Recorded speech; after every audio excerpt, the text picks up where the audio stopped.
လူတွေနဲ့တွေ့ဆုံရဖို့လူကြားတဲ့သွားရဖို့တင့်မှာခက်ခဲနေခဲ့ဘူးပါသလားသူများတွေပွဲလန်းတပင်ဖိတ်တဲ့အခါမှာသွားဖို့ညင်းလိုက်ဘူးပါသလားဒါဆိုရင်တော့တင်ဟာလူတော်တို့ကိုကြောက်နေတာဖြစ်နိုင်ပြီးလူရှိမထွက်ရဲတဲ့စိတ်အခြေအနေနဲ့ရင်ဆိုင်နေရတာပါရှမ်းရွံ့တက်ချင်းဆိုတာကကိုယ့်ကောင်းထဲမှာအချိန်ပြည့်သူများတွေကကိုယ့်ပေါ်ဘလို့မြင်လဲဆိုတဲ့အမြင်ပေါ်ကိုမူတည်ပြီးတော့ကိုတတ်မှတ်နေပြီလို့ပါတင်ဟာအခြေအနေမျိုးမျိုးမှာဘလို့များသူများတွေနဲ့လိုက်ရောညီတွေဖြစ်အောင်နေရပါမလဲဆိုတာကိုတွေးနေရင်လည်းစိတ်ဖိအားများနေခြင်းဖြစ်ပါတယ်ကံကောင်းစွာပဲဒီဗီဒီယိုလေးမှာတော့ဘဝမှာလူတော်မတူရှက်ရွံ့တတ်တာတွေကိုကြော်လွှားပြီးကိုယုံကြည်မှုတိုးလာအောင်ဘယ်လိုနေရမလဲဆိုတဲ့နီလန်း10ခုကိုပြောပြပေးသွားမှာပဲဖြစ်ပါတယ်ဗီဒီယိုလေးမစခင်မှာဘဝတုဒ္ဒရဘွယ်ရဗီဒီယိုမျိုးစုံကိုရက်တိုင်းတင်ဆက်ပေးနေတဲ့ကျွန်တော်ရဲ့ကျွမ်းတက်တာ channel လေးကို subscribe မလုပ်ကြသေးရင်ဗီဒီယိုရဲ့ညာဘက်အောက်တောက်က subscribe ဆိုတဲ့ခလုတ်လေးကိုနှိပ်ပေးပြီးခေါင်းလောင်းလေးကိုပါနှိပ်ပေးဖို့တောင်းဆိုချင်ပါတယ်ခဏနေဗီဒီယိုလေးဆက်ပါမယ်နံပါတ်1မိမိကိုလက်ခံပါတင်ဟာကိုသူများကြည့်ရတာအရန်အဆင်ပြေနေသေးဖို့ဆိုရင်တင်လုံးနိုင်တာကအဝယ်စားကောင်းကောင်းဝတ်တာကလွဲလို့ကြံတာဘာမှသိမရှိပါဘူးတင်နားလေထားရမှာကတော့လူတိုင်းကတင့်ကိုသဘောကျနေအောင်တင်မလုံးနိုင်ပါဘူးဒါကသဘာဝပါပဲကိုငါအစင်မပြေနေရဲ့လားဆိုပြီးတော့မလုံးမလဲဖြစ်နေတာကလူတိုင်းဖြစ်တတ်ကြတာပါတင်တယောက်တည်းဖြစ်နေတာမဟုတ်ပါဘူးကိုယ်တိုင်နဲ့ကိုယ့်ရဲ့အရေးသွေးတွေကိုကိုယ်တိုင်လက်ခံထားပြီးလို့ရှိရင်အရာတိုင်းဟာပို့ပြီးတော့လွယ်ကူလာပါလိမ့်မယ်နံပါတ်2မိမိကိုတေချာသိခြင်းရှက်ကြောက်လွန်တာနဲ့လူတော်မတိုးရတာကိုကြော်လွန်ခြင်းရင်တော့လူတွေကကိုယ့်ကိုကြည့်နေတာမဟုတ်ဘူးဆိုတာကိုသိဖို့လိုပါတယ်လူတိုင်းဟာသူတို့ကိုသူတို့အာရုံစိုက်နေရတာနဲ့တင်တောင်မအားကြပါဘူးသင်ဟာလူတွေကြားထဲရောက်တဲ့အခါမှာကိုကြည့်ပါကိုယ့်အတွေးကိုပဲဂရုစိုက်ပါကိုရှက်တက်တာကိုယ့်ဘာကိုရိုးရိုးသားသားလက်ခံလိုက်ရင်နေရတာပေါ်ပါလာပြီးတော့လူတော်တိုးရမှာရှက်တက်တာတွေကနေရောကြသွားပါလိမ့်မယ်မိမိကိုသာအာရုံစိုက်ပြီးသူများတွေကိုဘယ်လိုမြင်မလဲဆိုတာကိုသိမစင်းစားရင်သင်ဟာလမ်းကြောင်းမှန်ပေါ်ရောက်လာမှာပဲဖြစ်ပါတယ်နံပါတ်3ကိုခွန်အားကိုမြင့်တင်ပါကိုယုံကြည်ချက်ရှိဖို့နဲ့မိမိကိုသိဖို့ဆိုရင်သင်ဘာကိုကြိုက်တတ်ပြီးဘယ်အရာမှာတော်လဲဆိုတာကိုသိဖို့လိုပါတယ်ဒီလိုဘယ်အရာပဲဖြစ်ဖြစ်ကိုသဘောကျနှစ်ချိုက်ပြီးတော့ကျွမ်းကျင်တဲ့အရာတွေကိုအာရုံစိုက်ပြီးလုပ်နေလိုက်ရင်ရှက်ကြောက်ခြင်းကိုကြော်လာဖို့အကူအညီဖြစ်ပါလိမ့်မယ်ကိုဟာဘယ်နေရာဒီမှာအများနဲ့မတူပဲသူများထက်ပိုတာနေလဲဆိုတဲ့အရာကိုတွေးပါကိုဘယ်အရာဒီမှာသူများထက်တာလဲဆိုတာကိုသိသွားရင်ကိုရဲ့ self confidence level ဟာမြင့်တက်လာပါလိမ့်မယ်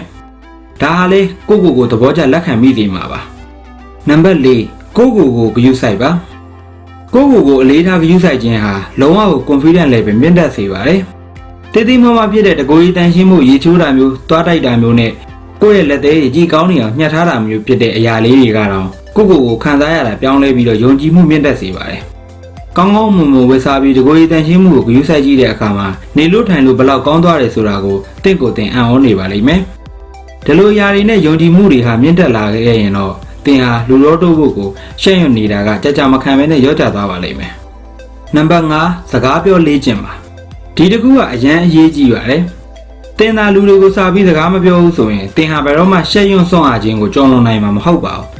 တငယ်ချင်းတွေမိသားစုတွေနောက်ဆုံးဒစိမ့်နေနဲ့တောင်မှစကားပို့ပြောပေးဖို့ကိုအလေးချင်းစလုပ်ပ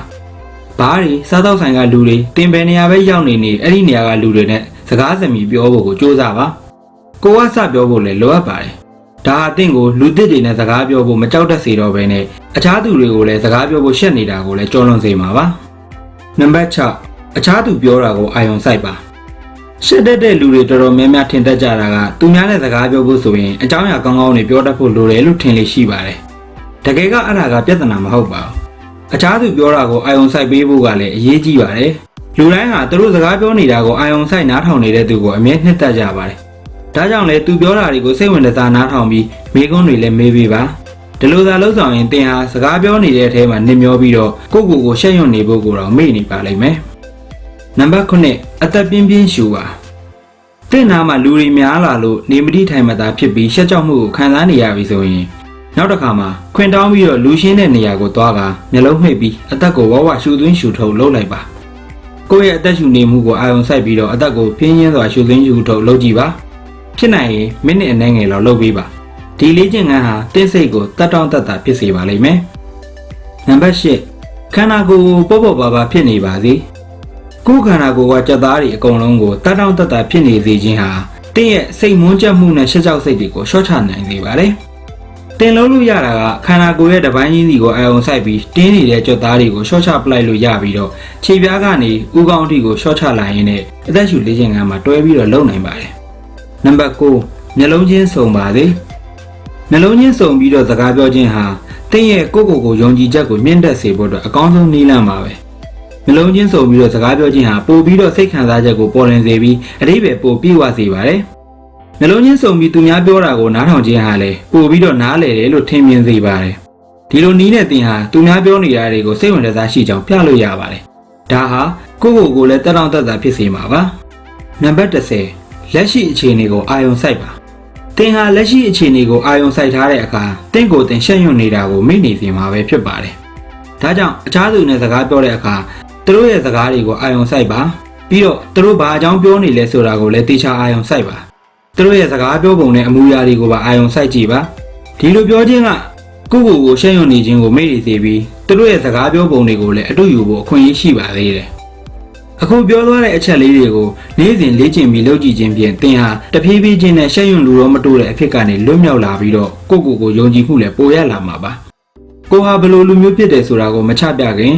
အရင်ဆုံးသူများတွေရဲ့တတ်မှတ်မှုကိုကြောက်မနေဖို့တော့လိုပါတယ်။နောက်ဆုံးပြောလိုတာကတော့လူတိုင်းနှစ်သက်အောင်သင်မလုပ်နိုင်ပါဘူး။ဒါဟာတဘာဝပဲဖြစ်ပါတယ်။ဒါကြောင့်ကိုလက်ခံပြီးတော့ကြောင်ရွံ့ရှက်တတ်သူအဖြစ်မှကြော်လွှားနိုင်ကြပါစေ။အဆုံးထိကြည့်ပေးတာကျေးဇူးတင်ပါတယ်။မိတ်ဆွေတို့ရဲ့အားပေးမှုတစ်ခုချင်းစီဟာကျွန်တော် channel ရှေ့ဆက်ဖို့အားတွေပဲမို့လို့ channel လေးကို subscribe မလုပ်ကြသေးရင်လုပ်ပေးဖို့တောင်းဆိုချင်ပါတယ်။ဒီဗီဒီယိုလေးကိုကြိုက်နှစ်သက်တယ်ဆိုရင်လည်းတကယ်ချင်းတွေပါကြည့်လို့ရအောင် share ခလုတ်လေးကိုနှိပ်ပေးပြီး Facebook မှာပါ share ပေးဖို့တောင်းဆိုချင်ပါတယ်။ကျွန်တော်နောက်ဗီဒီယိုမှာဒီထက်ကောင်းအောင်ကြိုးစားသွားပါမယ်။